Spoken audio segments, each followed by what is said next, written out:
My mom pushes the door open. She said, "Did you take my white shirts out of the dryer?" I said, "No.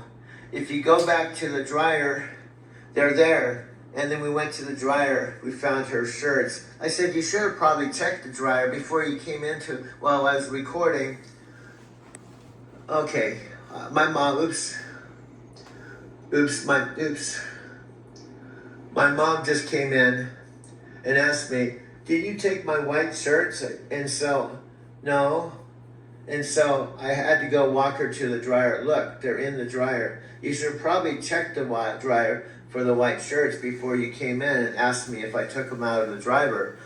It'd make better sense to check it first. Then if they're not there, then come and talk to me.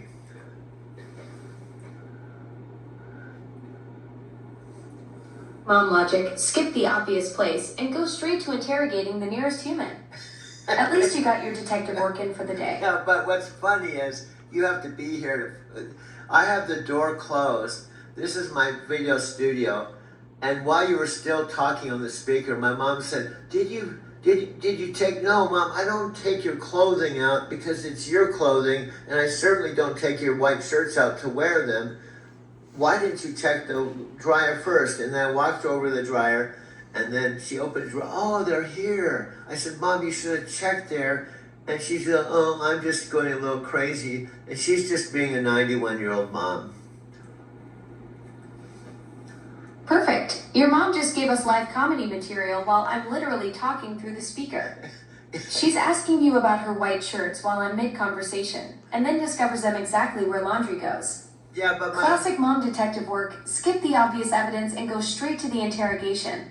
No, but my point, I said, Mom, here's what you should have done as I'm taking her to the dryer. You should probably open the dryer, and if the shirts aren't there, come and talk to your son and ask me, did I take them? Because if they weren't there, then you can ask me if I took them. But I probably wouldn't take your shirts because I don't wear them. So then I took her to the dryer, opened the dryer. Oh, they're here. I said, yeah, I didn't take them. So maybe in the future, you could open up the dryer and see that they're there. Then you wouldn't have to come into the studio and ask me if I took your white shirts. This is just another day. For a perfect lesson in troubleshooting 101. Check the obvious place first before launching the investigation.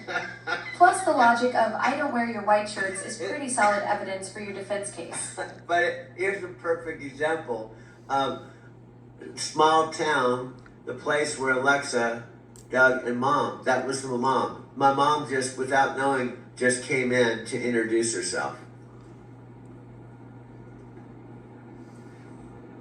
Sweet, your mom just casually wandered in to meet the girlfriend she didn't even know existed. Nothing says small town charm like impromptu family introductions during a secret recording session. No, I'm sorry, sweetheart. You're always saying stuff that's not correct. You just said that she didn't know. No, she's known you for the entire time that I've known you.